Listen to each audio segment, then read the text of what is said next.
안녕하십니까. 어제는 언론중재위원회에서 양재규 변호사를 통해서 언론의 조정, 분쟁에 대한 소송 이러한 것을 강의를 들었습니다. 매우 유익하고 매우 실용적인 언론인이라면 반드시 들어야만 하는 좋은 내용들이 들어있었습니다. 양재규 변호사는 가장 핵심적으로 기자들이 사실에 근거한 보도를 해야 된다는 것, 그리고 특히나 익명을 처리하는 부분에 있어서 이름만 쓰지 않는다 해서 언론의 책임이 면제되지 않는다는 것에 대해서 매우 자세하게 강의를 해줬습니다. 만약에 기사 내용을 통해서 그 어떠한 사람을, 그 당사자를, 피해자를 특정할 수 있다면 그것은 익명으로 처리한다 할지라도 언론의 책임이 있고 손해배상 청구 소송을 당할 수도 있다는 그러한 사례를 중심으로 강의를 해줬습니다. 더불어서 명예훼손 같은 경우는 피해자에게 피해를 주는 언론 보도이지만 어떠한 부분에서는 사생활 침해에 대한 또는 초상권에 대한, 언론은 어떠한 A라는 사람을 홍보 차원에서 보도를 했지만 만약 A라는 사람의 동의를 얻지 않았다면, 만약 그것이 사생활에 대한 사건이라면 그것에 대해서 피해 보상을 해줄 수도 있다는 그러한 내용을 이야기를 해줬습니다. 그래서 저 또한 매우 유익한 강의였다고 생각하고 있습니다. 오늘은 제가 저작권 강의에 10단계로 나눠서 그 첫 번째 개략적인 저작권에 대한 이야기를 해드리려고 합니다. 제가 썼던 저작권 알면 돈, 모르면 독, 절찬리에 전자책으로 판매되고 있습니다. 매우 잘 판매되고 전화도 자주 오고 있고, 제가 전화 응답을 못한 부분들은 독자 여러분들께서 양해 부탁드리겠습니다. 저작권입니다. 한자인데요. 권리죠. 가지고 있는 권리. 핵심은 바로 이 작자입니다. 만들 작자. 저작권은 간단합니다. 작가가 가지고 있는 권리다, 그런 뜻입니다. 이 간단한 이 저작권이 그 종류는 여러 가지입니다. 공중송신권 비롯해서 이 복제권, 복사권, 이 엄청난 많은 종류가 파생되어 있습니다. 그런 걸 뭉뚱그려서 한마디로 이 저작권, 그렇게 생각하고 있습니다. 그리고 저작 인격권 또는 이 공표권, 이런 다양한 권리가 있습니다. 근데 핵심적으로 저작권이라는 것은 작가가 갖는 권리다, 그런 뜻입니다. 그러면 이 저작권은 분쟁이 매우 심합니다. 왜냐하면 지금 시대는 정보혁명의 시대이기 때문에 그렇습니다. 우리는 여기서 한 가지 생각을 해봐야 됩니다. 과연 A라는 작가가 어떤 저작물을 만들었을 때 과연 그 A라는 작가가 그 저작물을 단독으로 모든 걸 만들 수 있을까요? A라는 작가가 만약 가령 예를 들어서 이것을 만들었다고 합니다. 이걸요. 이게 책이라고 할 수도 있고요. 그러면 이걸 만든 것은 가야농장입니다. 그럼 가야농장이 이 모든 것에 저작권을 갖는 것일까요? 이 병마개를 가야농장에서 만들었나요? 아니면 여기 그림을 가야농장에서 만들었을까요? 보겠습니다.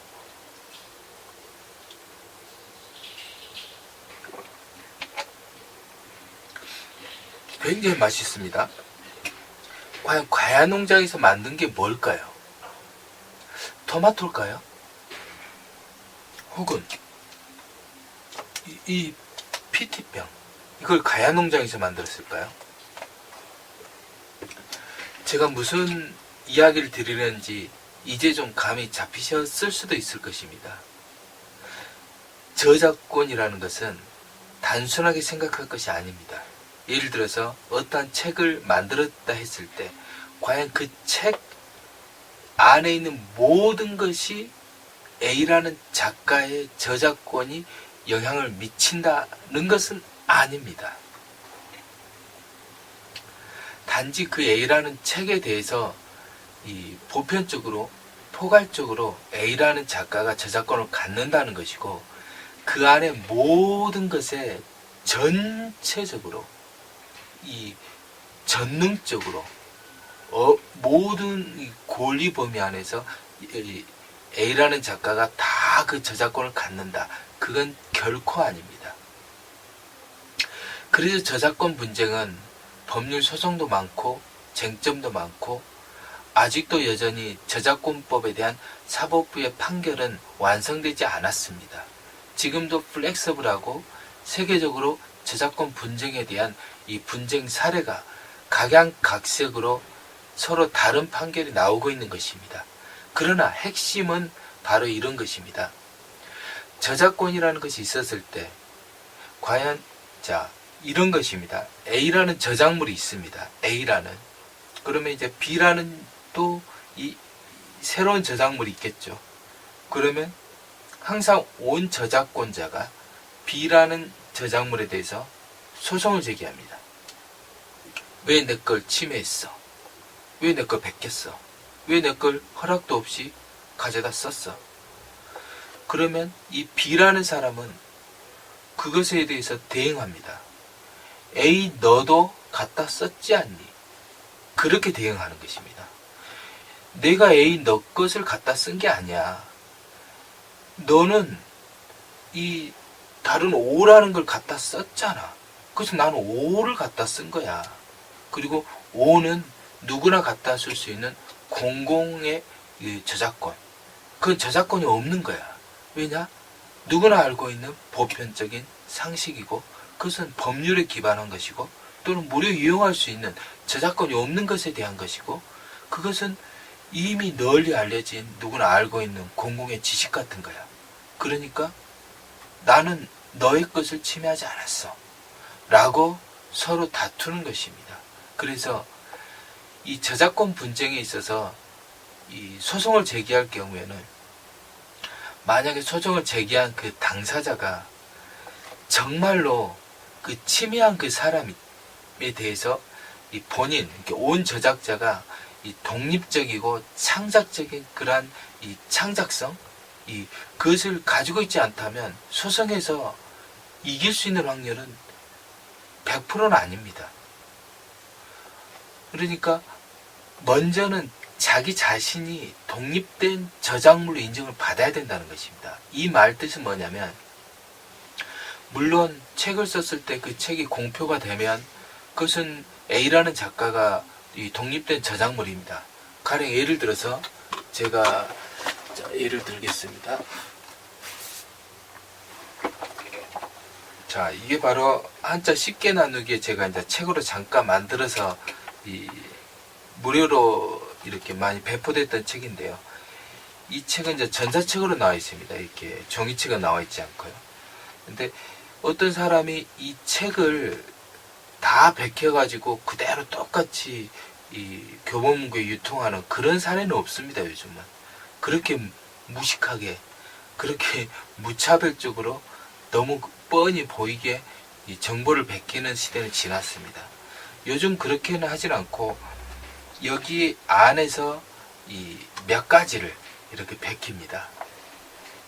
그런데 제가 이제 어떤 책을 봤는데, 이 책 안에서 만약에 여름하는 지친 여름을 뜻한다. 머리혈과 천천히 걸을 치가 합쳐진 글자다. 더우니까 아주 천천히 걷는 계절이 바로 여름이다. 이런 내용이 들어있으면서 이제 또 다른 내용으로 이렇게 만약에 되어 있다 그러면, 제가 그걸 봤을 때 저걸 내가 저작권 침해라고 만약 소송을 제기할 수 있을까? 라고 한번 생각을 해봐야 되는 것입니다. 왜냐하면 제가 만약 저작권 침해라고 내가 만약에 소송을 제기할 경우에, 제가 썼던 그 글 있잖아요. 아까 읽어드렸던 그 글이 저 역시 제 개인적인, 저의 고유한, 누구도 생각할 수 없는 고유한 어떤 창작성, 그것에 기반해서 제가 썼어야 되는 글이라는 것입니다. 만약 그렇지 않은 글이라면 베껴도 저작권으로 제가 소송을 제기할 수가 없습니다. 이길 수가 없다는 겁니다.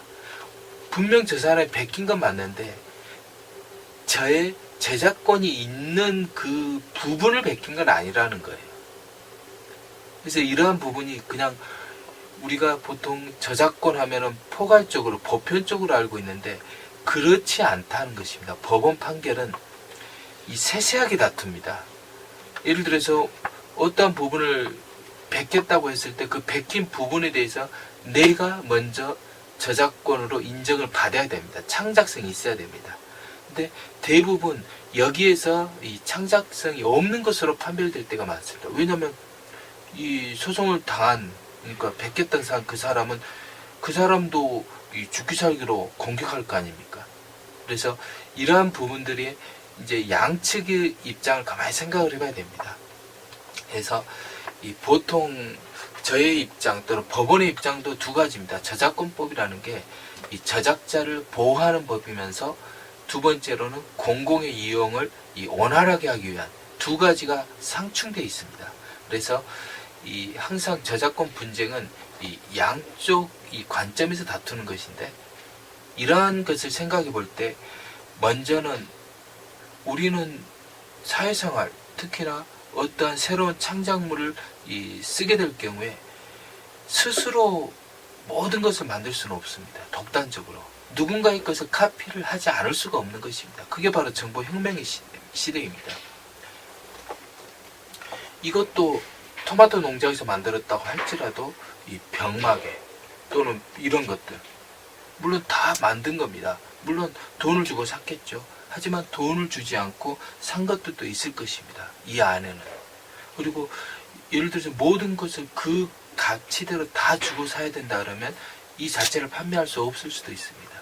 이것은 시장 경제의 원리인 것입니다. 보다 저렴하게, 보다 싸게, 그러면서 뭔가 정당한 가치를 이렇게 받고 내 것을 팔아야 되는, 이것이 바로 정보혁명의 시대인 것입니다. 예를 들어서 A라는 하나의 책을 만들었을 때 그 안에 있는 것을 모든 걸 다 저작권을 주고 써야 된다 그러면 책 자체를 쓸 수가 없는 것입니다. 그것은. 그래서 이러한 부분들에 있어서 우리는 어떠한 다른 것을 참고를 할 수가 있는 부분들이 많습니다. 그래서 그러한 부분은 이제 두 번째 시간에 참고하는 법, 이제 이렇게 끌어다 당기는 법, 그런 부분은 나중에 두 번째 시간에 제가 강의를 해드리고요. 이번 시간에는 이 개략적으로 이 책이라는 것이든 무엇이든 그 안에 있는 모든 것이 A라는 작가의 저작권이 미치는 것은 아니라는 것입니다. 예를 들어서 대통령이 우리나라의 대통령이지만 나라는 개인에게 대통령입니까? 아니잖아요. 나라를 조종할 수 있나요? 박근혜 대통령이. 조종해보세요. 못해요. 그것은 내 개인은 이 대통령이 다스릴 수 없는 것입니다. 그래서 대통령, 모든 것을 통과하는 명령을 가진 박근혜 대통령일지라도 나의 개인의 뇌까지는 다스릴 수 없는 것입니다. 나의 저작권은 내 자신인 것이지 박근혜 대통령도 아니고 누구도 아니에요. 그처럼 어떤 저작권 안에 있어서 모든 저작권이 A라는 작가가 갖는다 할지라도 그 안에 소유할 수 없는 부분은 있어요. 그래서 그러한 부분들을 구분하면서 이 저작권 분쟁을 다투어야 되는 것입니다. 이것을 구분하지 못하면 이 베끼는 사람도 그렇고 이 침해를 갖다 당했다는 사람도 그렇고 저작권을 너무 모호하게 이해할 수가 있는 것입니다. 예. 이해를 하셨죠? 네. 오늘은 첫 번째 개략적인 저작권 분쟁 소송에 대해서 말씀을 드렸습니다. 두 번째 시간 또 뵙겠습니다. 이상으로 장창훈 강사였습니다.